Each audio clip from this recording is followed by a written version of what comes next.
All right, joining us this morning on Hot Copy, we have presidential candidate, Senator Panfilo Lacson. Senator Lacson, good morning to you. Good morning, Karen. All right, Senator, what do you make of all these changes, these substitutions over the last weekend? Well, interesting times indeed, what's happening now showcases the convoluted narrative of the state of politics in the country. Sabi nga nung kaibigan kong Amerikano na matagal na rito, only in the Philippines.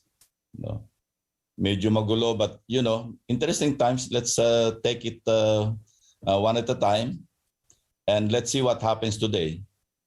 Okay. Now, what was your initial reaction with the possibility of two Dutertes, father and daughter, running against each other, or the president claiming he did not know that his daughter filed? Personally, I'm not surprised anymore. Okay. Why is that? Well, you know naman how the father and daughter are in terms of relationship, particularly or specifically sa politics. Okay, but do you already see this as a mockery of our substitution rule? We need to legislate because as of now, there's no legislation. There's nothing in the law that prohibits the COMELEC from issuing resolutions, changing resolutions. So ganyan na naging situation. So Senate President and I, Senate President Tito Sotto and I agreed that we should really take a serious look at the in amending the Omnibus Election Code to make it more or less permanent. Kasi pagka nasa batas na, COMELEC cannot issue resolutions contrary to what is provided in the law that we will pass. Okay, now there are two things. Some have suggested that the voluntary provision in the substitution rule should be abolished, that it's only involuntary substitution that should be left. Correct. Ang dapat kasama lang in case of death or incapacity or disqualification. Nothing more. Kasi pagka voluntary, doon lumalabas yung abuso. No, magpapile, knowing fully well na hindi naman talaga tutuloy. Parang hoping against hope that the intended person na magpapile magbabago ng isip. So you're correct in that regard. That Okay. we should really eliminate or prohibit yung mga voluntary substitution or voluntary filing for possible substitution. Now, Senator, there were also some sectors that were frankly turned off by what happened over the weekend. What do you make? I'm sure you've heard these reactions. Yes, but kami ni Senate President, hindi kami ma-distract because matagal na namin pinag-usapan. Kahit ano mangyari, kahit sino'y makatapat, we'll be focused on presenting our platform of government, our roadmap in the next 6 years, and the issues involved. Sa dami ng problema ng bansa, doon na lang kami nakatutok in finding solutions. And offering the solutions that we have in mind with the help of our advisors, the experts, the resource persons, doon lang kami. So hindi kami masyadong distracted sa nangyayaring gulo sa politika sa Pilipinas. Yes. I'll get to your plans later on, but you also have some observations that the president may be overplaying his hand. Do you have the same sense? He always overplays his hand, in almost every affair or yung sa mga affairs sa gobyerno. Nakita na naman natin yan for the past 5 years or so. So nothing else is new, Karen. Okay, all right. Is this a good time for the opposition to unite? Well, you've there heard were talks. Yeah. Yes, there were talks of unification, but at this point in time, I doubt it. In my case, so many people have been involved. At the time when we were talking about unification, okay pa kasi konti lang yung kakausapin. I have Speaker Alvarez in my team. I have the former DIG Secretary Ronaldo Puno in my team. I have a whole lot of people, na we're working together. And we're growing. I'm glad that I have Partido Reforma behind me. We are now, 377,000 strong. And we keep building up by the day. There's so many volunteers. Ang focus namin ngayon is grassroots. On top of course, the usual messaging platforms like the social media and of course the mainstream media. Pero mas focus kami sa grassroots organization. And these are intangibles as we speak right now. But at the proper time, I think it will help boost our candidacy. And Senator, how do you feel about the recent SWS survey? One would ask, doesn't this discourage you? You have Senator Bongbong Marcos, the former senator, at 40+% already, and then you have Vice President Leni at a far number 2, and Manila Mayor Isko at number 3. As I mentioned earlier, I'm not distracted. And I'm encouraged by the hard work being displayed by our people on the ground. So, yun. I'm not affected at all, Karen. And I'm being honest. And what is it? Do you pay attention to surveys? What kind of barometer are you using? I pay more attention on the efforts of our people on the ground. I pay more attention on studying, continue studying the solutions to the humongous problems that we have right now. Because at the end of the day, it will be issues that will matter. Issues that will matter, but are you seeing on your end a slow increase in terms of voter conversion? Yes, we see that. And we are encouraged by that. Okay. Now, Cebu, they say, is up for grabs. If Davao City Mayor Sara Duterte is not running, there are 3.2 million registered voters in Cebu. Have you met already with Governor Gwen Garcia or One Cebu? Yes, we did. We paid a courtesy call on Governor Gwen, and she was gracious enough to accept us and to welcome us, just like what she does with other candidates na pumupunta sa Cebu. And to us, that's good enough, because you're graciously welcomed by the chief executive of the province. Okay yon, Karen. And para payagan kami na do our thing, as long as we do not violate the health protocols in Cebu, that's more than good enough for us. So how does a Ping Tito Sen tandem secure One Cebu's endorsement? Well, grassroots, mas importante. At this point in time, kasi Karen, we received reports na yung tupad, yung program ng DOLE, yung tulong panghanap buhay sa disadvantaged displaced workers, these are being taken advantage of by some politicians. This is a program under the DOLE. Hindi lang yun, pati yung ICE, yung assistance sa yung mga pamilya, individuals and families, under DSWD naman ito. Assistance sa crisis situation. Ganun din, I cannot understand for the life of me why such government programs will be coursed through some politicians, requesting for, say, permit to hold caravans or to do caravans in some areas, and then because we're getting our feedback from the mayors who are sympathetic, who are supportive. Sinasabi nila, nagpapaalam yung iba, kasi kung hindi sila mag-contribute ng mga constituents nila, kasama yung mga sasakyan, hindi sila mabibigyan ng tupad. Sabi ko, sumama na lang kayo kasi pera naman natin lahat yan. Pera naman nyo yan. Sabihin mo sa mga supporters natin dyan, sumama na lang sila para makatanggap sila ng tupad kung gano'n ang laro. But some of them, at least one, told me, no sir, because it might create some confusion among our supporters. If I send our supporters to join the caravan of this and that candidate, then baka mali yung signal. So, and I appreciate, mayors, incumbent, mayors, na gano'n ang attitude. But then, I cannot also blame, and in fact, I would encourage them, pagka meron ganong situation, for the protection, para sa interest ng kanilang constituents, who by the way, contributed through their tax contribution doon sa through their tax yung contribution nila sa pagbabayad ng buwis, dapat makuha nila yung katumbas na tulong dahil disadvantaged na nga, displaced na nga. Let them take advantage of these people, of these poor individuals.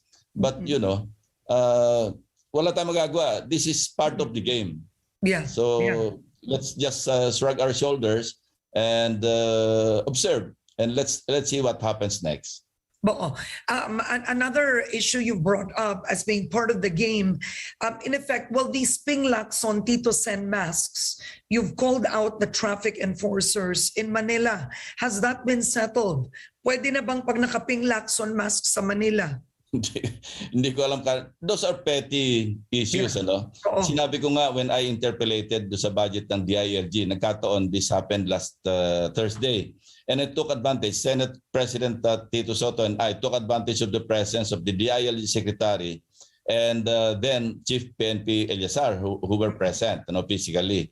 So sabi ko, this is a parochial issue na ayaw ko na sanang i-bring up. Pero relevant pa rin ito sa mission and vision of the PNP.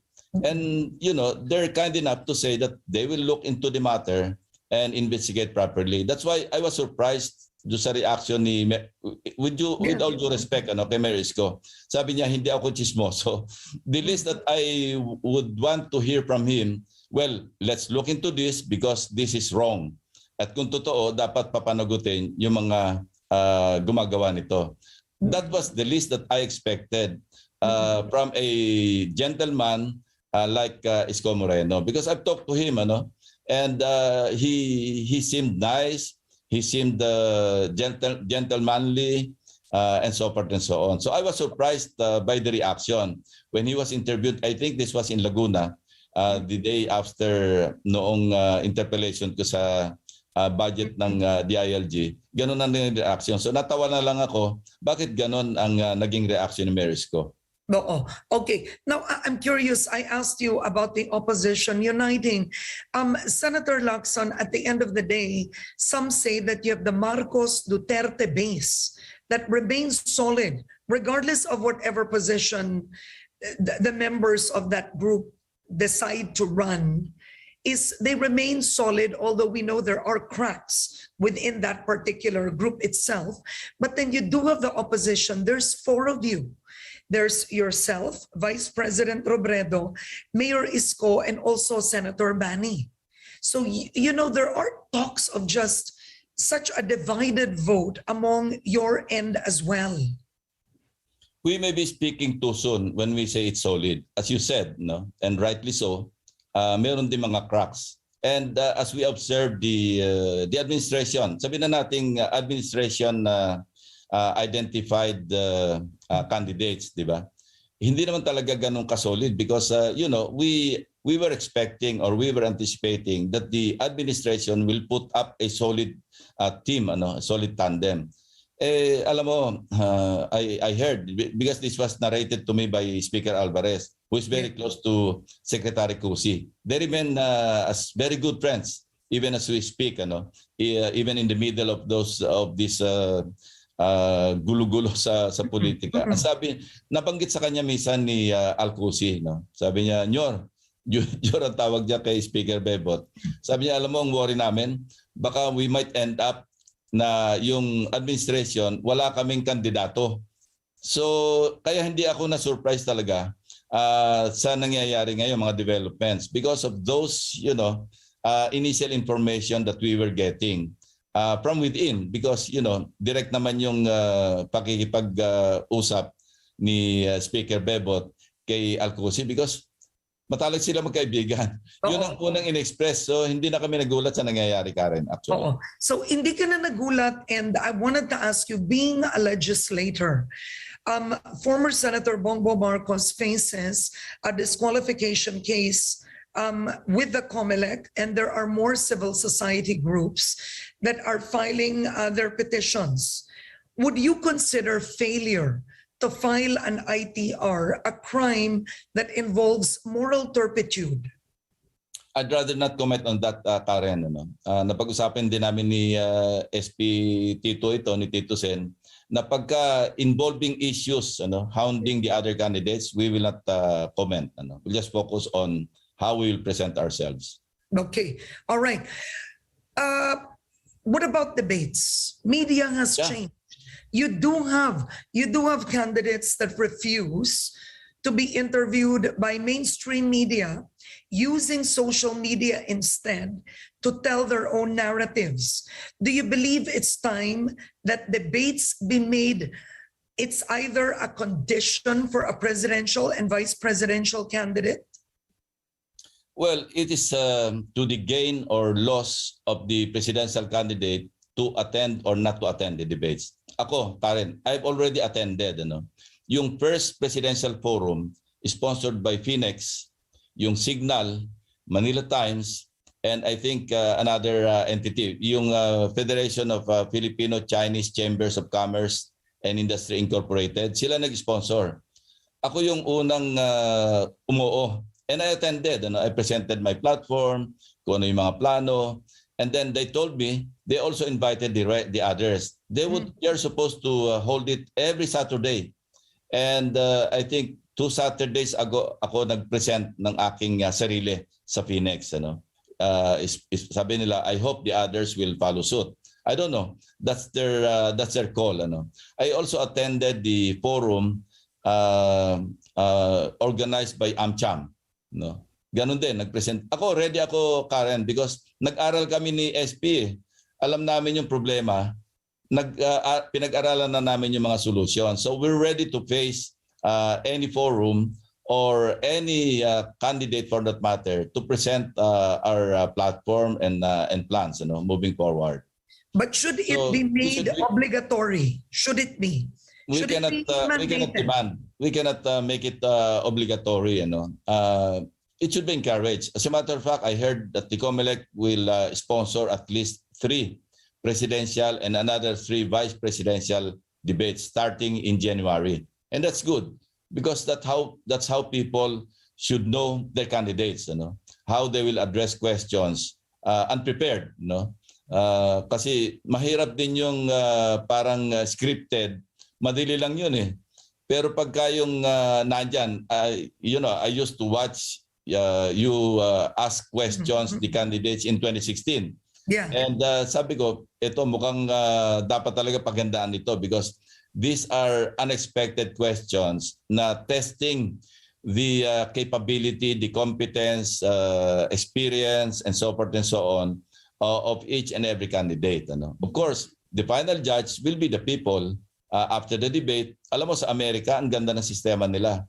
After every presidential debate, nagbabago yung pananaw ng tao, nagbabago yung perception. I don't know if it is also true in the Philippines, but that's the way it should be because, after all, we're facing so many problems. Pag nagkamali tayo at ginawang internship itong 6 years starting in 2022 all the way to 2028, saan tayo pupulutin, Karen? So our people should be educated. Our people should be informed.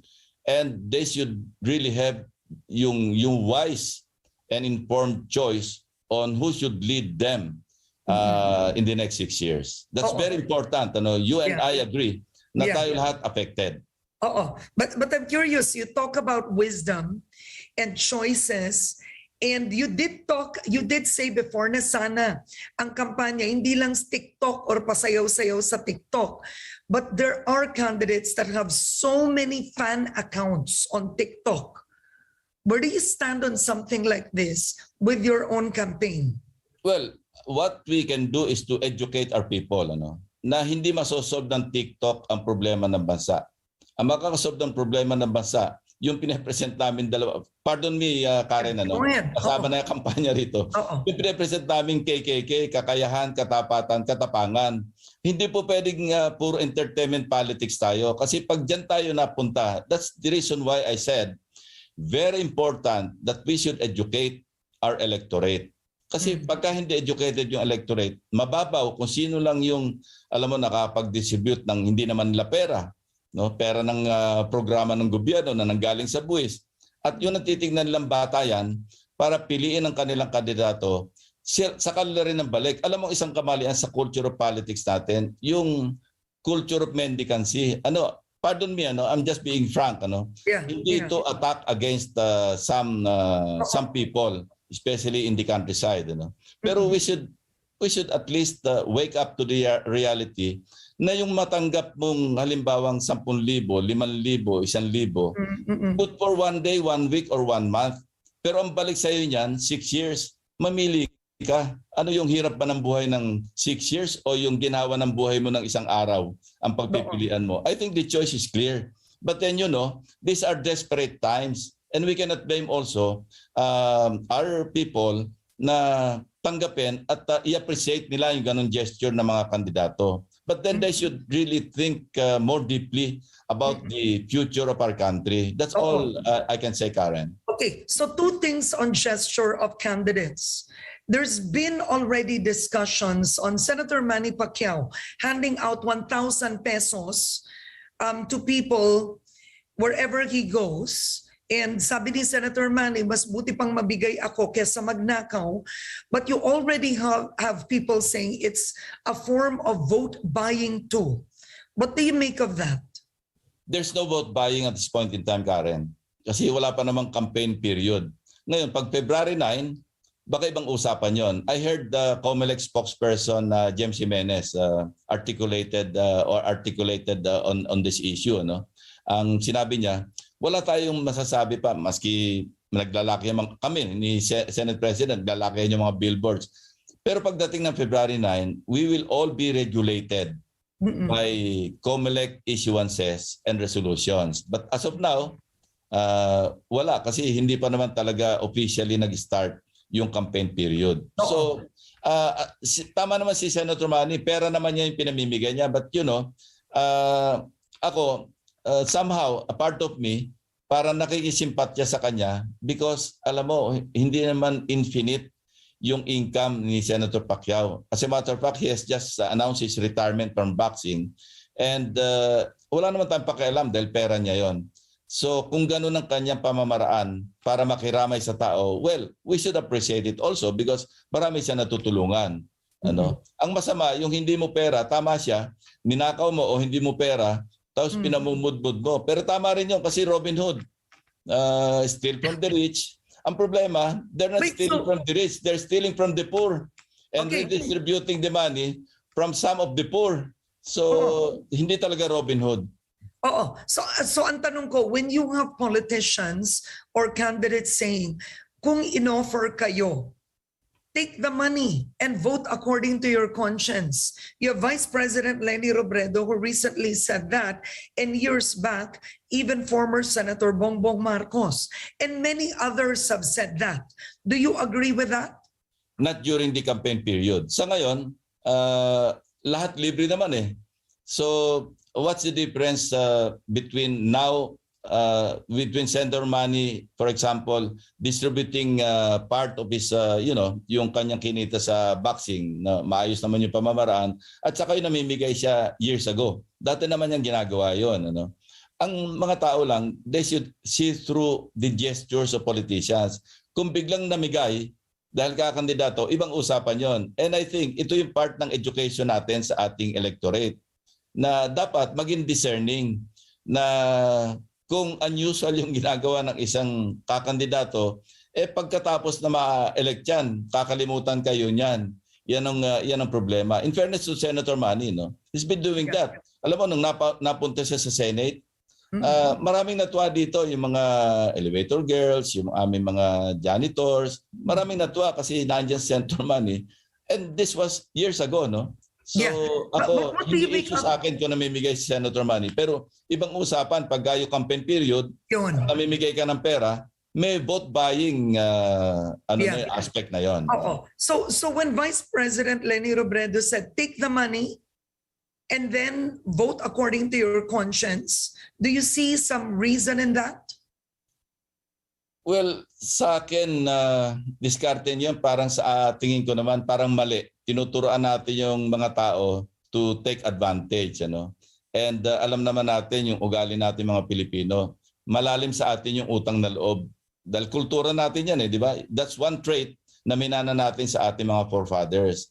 Kasi maski sabihing take the money but don't vote, parang sa akin, meron ding mali sa ganon.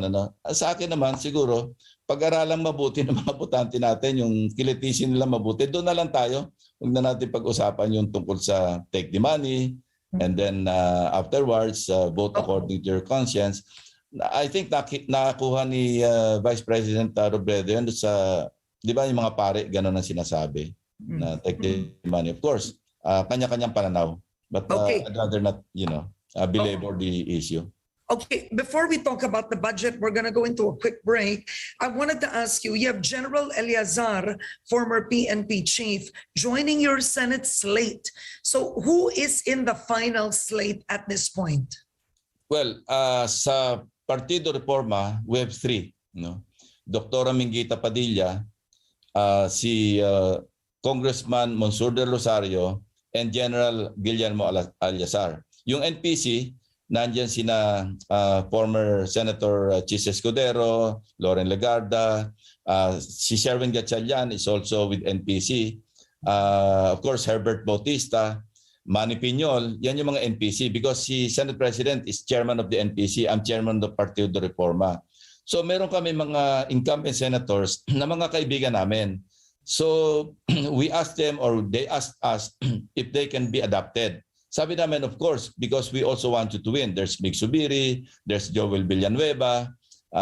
Of course, former Vice President Binay also indicated that he wanted to be adopted by our party, but by our tandem.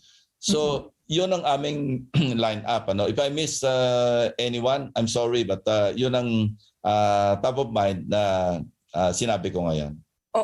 And what do you make of common candidates who are in 3 or 4 slates? At the end of the day, ang tanong, sino presidente nila? Yun ang dapat i-define. Pinag-usapan din namin ni Tito Senyan. Kakausapin namin sila. At the very least, dapat kung sasama sila sa amin, wag na sila mag-announce kung sino yung kanilang presidential candidate or vice presidential candidate. Yun lang sanang hihilingin namin.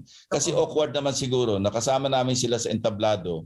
Pagkatapos, iba yung isisigaw nilang presidential saka vice presidential candidate. Parang out of courtesy, dapat naman sana kung kasama sa tandem and that much, we can also expect of them. Pag naandun sila sa entablado ng iba, wag din lang isigaw din yung pangalan namin. So it's very important na yung kasama na adapt namin or kasama sa slate namin, malinaw yung pag-uusap na hindi namin sila i-demand na kami yung kanilang dalhin. Pero at the very least, have the courtesy of not shouting on the stage or in any platform yung pangalan ng kung sino man lang napapusuan nila. Sa kanila na lang siguro yon.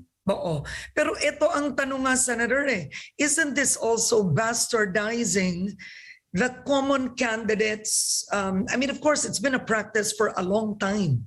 But now you have senators that are in 3 or 4. So you have Senator Chis Escudero, who's soon to be most likely senator, again, in the most number of slates, right? So ang tanong is, kailan ang may hangganan? Kasi we're not strengthening the party system in this way too. Karen, wala naman kasi tayong two-party system, multi-party tayo. Pati mga independents, di ba? Of course, si Rafi Tulfo, kasama rin doon sa slate namin, sumama sa aming kampanya sa Cavite. But hindi namin dinidiman talaga na sabihin mo yung kami yung sinusuportahan mo. So, well, good fortune ni Senator Chis na adopted siya ng 3 or more parties or tandems. So ako, when I ran in 2016, nangyari rin sa akin yon na inadopt din ako ng 2 or more political parties or groups, political groups. So swerte nila yon kasi mas maraming nagdadala sa kanila, especially pagdating ng paggawa ng mga sample ballots. Swerte nila yon, but we should have but you don't think this should change? You don't think this should change, sir? I was going into that issue. There must be an overarching parang solution. Magkaroon tayo ng strong two-party system. Like in the olden days, di ba, yung nasyonalista saka liberal. Pero over time, nawala lahat yon. Lumabas na yung katakot-takot ng mga political parties. So it cannot be avoided na may mga common candidates. So we should really overhaul yung political party system sa ating Pilipinas, sa ating bansa. Senator, you said the formally hearings were fruitful and the siblings, the Dargani siblings, were just arrested at 5 p.m. yesterday. Yes, I was informed by the Senate President last night after our kumustahan in Pampanga, no, that the OSAA people, yung security, Senate security people, are in Davao, and they were about to fly back to Manila with the siblings, Dargani siblings. And that's good, ano? And sabi ko nga, yung si Major General Rene Samonte, yung Sergeant at Arms namin, deserves commendations from the senators and the Filipino people as well, ano? Because, you know, had the Dargani siblings flown outside of the Philippines, wala na, no? Parang putol na rin tayo. So what I can say about this is there is no safe haven on earth, ano? Even for people like Michael Yang, Christopher Lau, Dargani siblings, Davao City is not safe.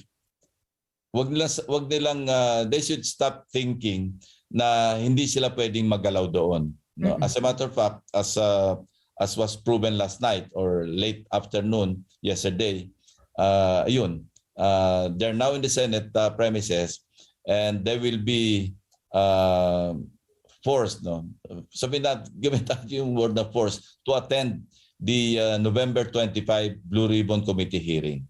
No, but then what about Michael Yang? He seems to be an untouchable so far.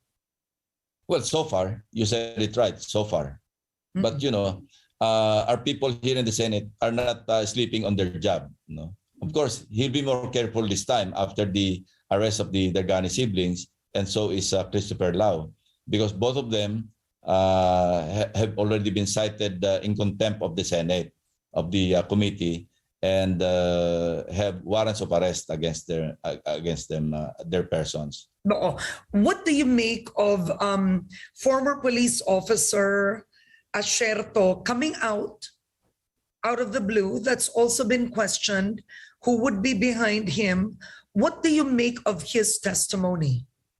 I will leave it to the chairman kung papayagan yung kanyang pag-attend, no? Even virtually sa susunod na hearing or sa mga susunod na hearings. But I think he can contribute something, because he already mentioned Michael Yang and other personalities having been involved in the drug trade.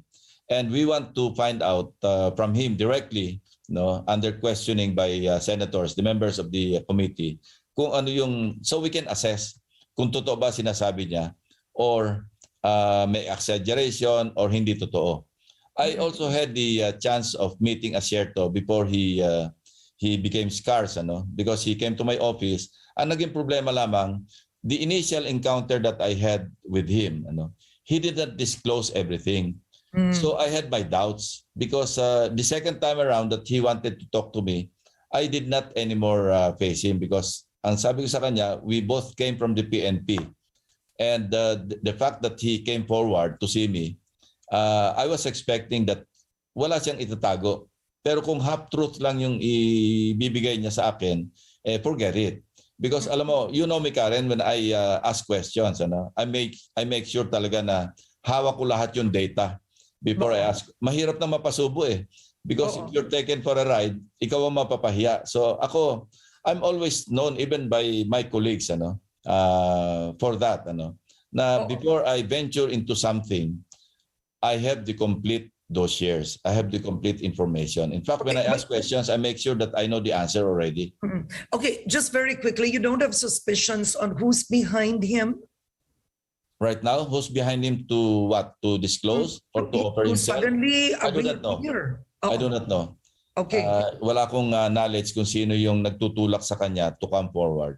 Okay. Maybe on his own because parang under attack yung kanyang person is now a wanted person, a fugitive, so to speak.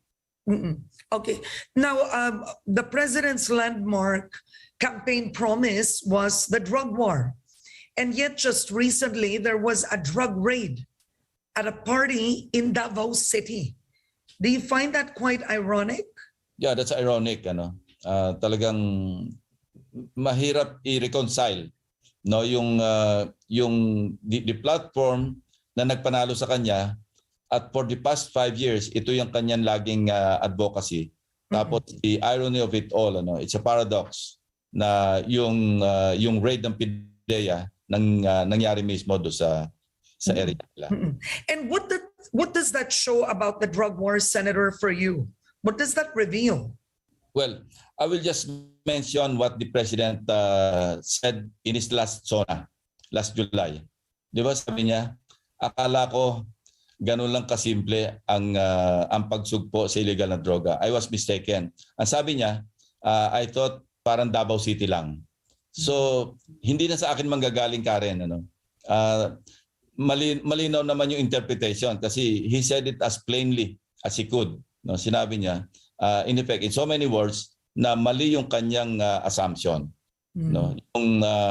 Yung enormity of the problem na miscalculate niya. So, sa kanya nananggalang na hindi matagumpay yung kanyang advokasya, yung kanyang paglaban sa illegal na droga. Okay, so let's talk about now the budget. The NTF-LCAC, you, along with other senators, supported the NTF-LCAC. And it turns out in your hearings, their performance was quite surprising. Only 26 out of 2,318 projects of the NTF-LCAC have been finished. So my question is, should it be abolished? That says a lot. I was a proponent. In fact, I was the sponsor of the budget of the NTF-LCAC for the longest time dito sa Congress na ito. And I support the concept. The concept is very good. It jives well with the water lily theory na yung NPA is like a boat passing through a pond. Yung water lilies will just move sideways. And then after the boat has passed, babalik na naman yung water lilies represented by the NPAs. So yung concept ng NTF-LCAC, para lang malinaw yung where I'm coming from, kailangan talaga may development projects, may livelihood para hindi na makabalik yung NPA o kung bumalik man, mag-join na sa mainstream. Napakaganda ng concept. But then, Karen, pag pinasukan naman ng politika, yan ang masama. Yan problema. Pagka pinasok ang politics sa maski anong endeavor na napakaganda, sira yung kabada. Look, 26 out of 2,300. And then we hear of areas na maraming clear barangays and yet nakuha nilang pera, suporta from NTF-LCAC, napakaliit compared to other, areas na tinanggihan na nga ni, sabihin na natin, I'll be direct. Si Mayor Inday Sara mismo, di ba sinabi niya, 1.64 billion pesos inallocate ng NTF-LCAC sa Davao City. Sabi niya, hindi ko kailangan yan. Kasi alam mo, we talked to Governor Bong Lacson, yung Negros, meron silang 24 barangays. At 20 million per barangay, malaking tulong talaga sa mga barangays para makapag-move on sila na na-cleared na sila from the of NPA influence or control, maka-move on na sila. Maganda yung concept. But then, alam mo yung sa Davao City, 82 barangays. Yeah. Ang binigyan, 1.64 billion. Yeah. Na mismo yung local executive na nagsabi, hindi namin kailangan. Yeah. Bigay nyo lang sa iba. So it means na walang planning.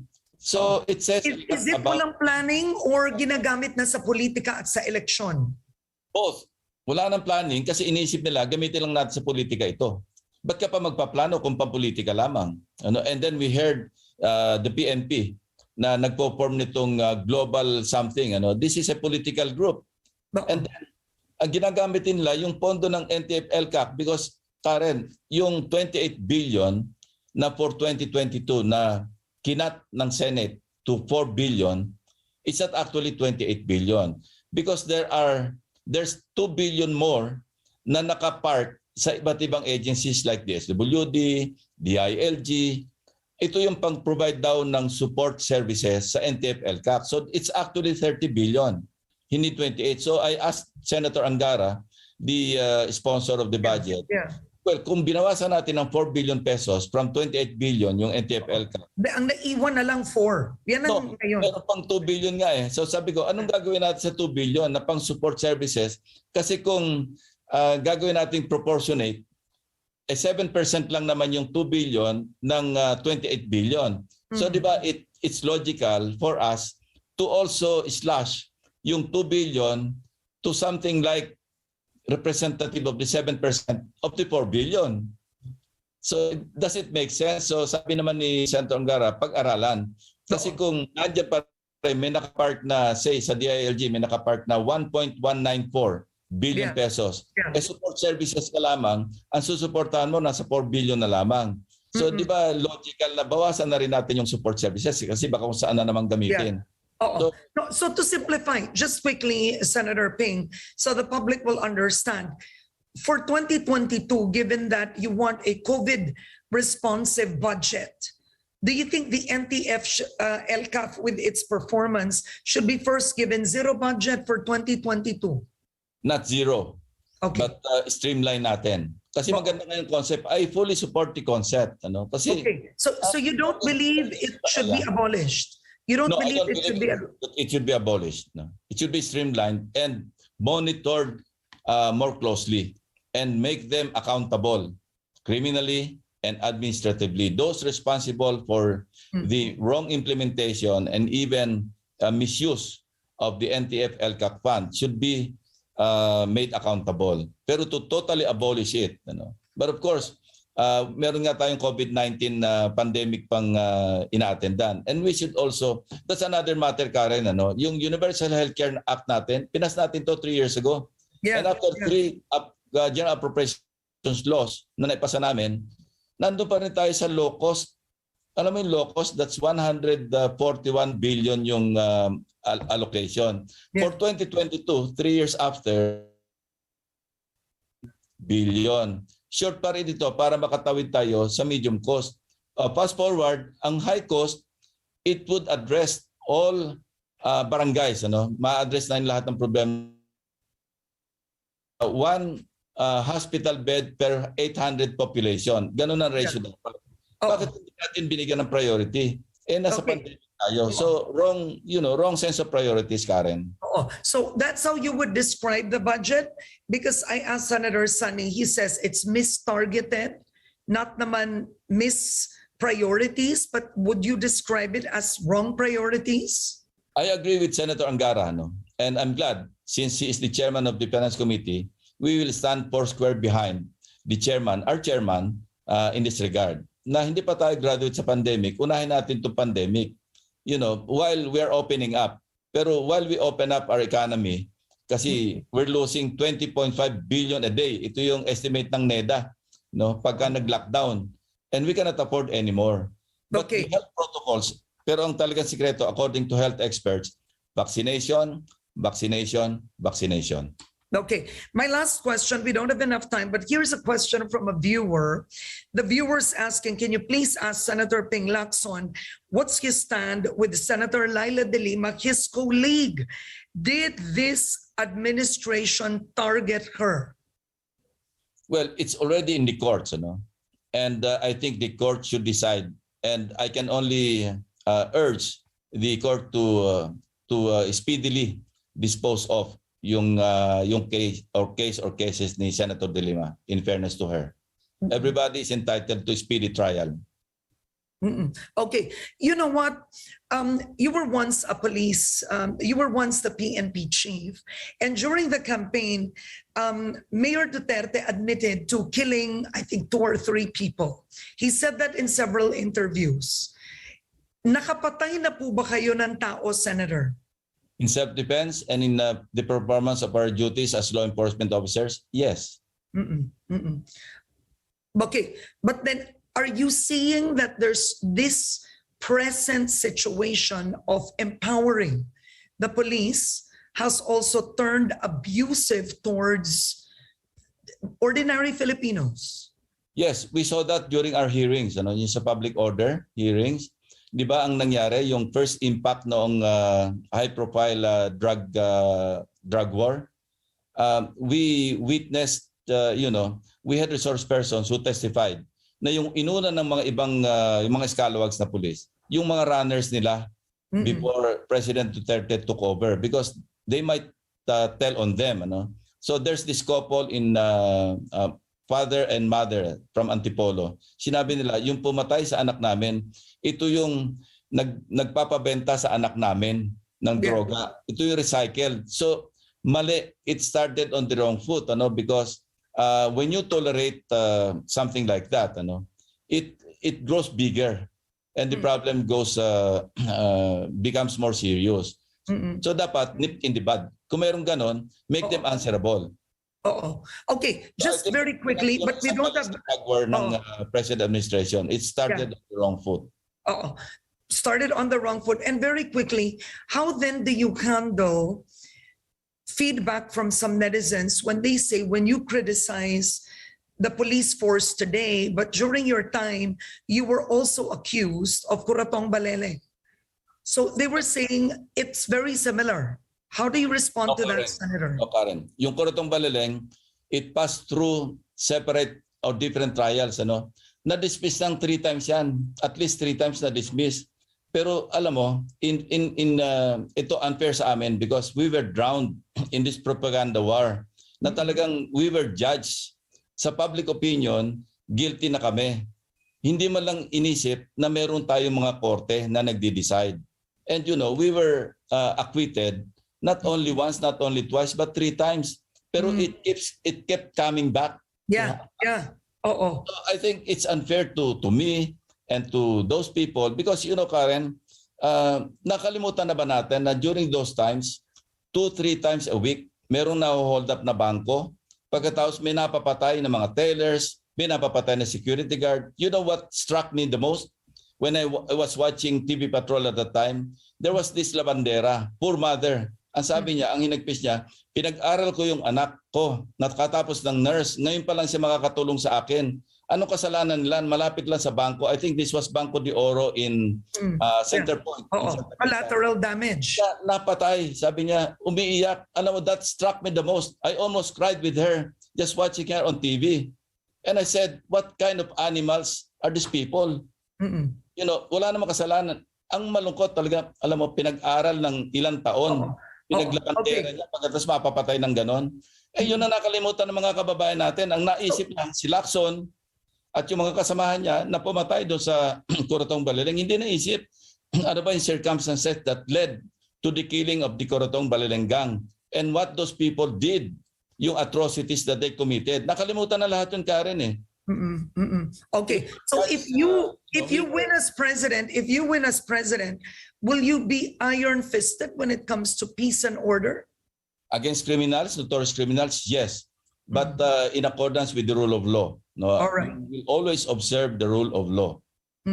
On that note, Senator Ping Lacson, I don't have enough time, but I want to thank you so much for joining me today. We hope to have you back again soon. Thank you, sir.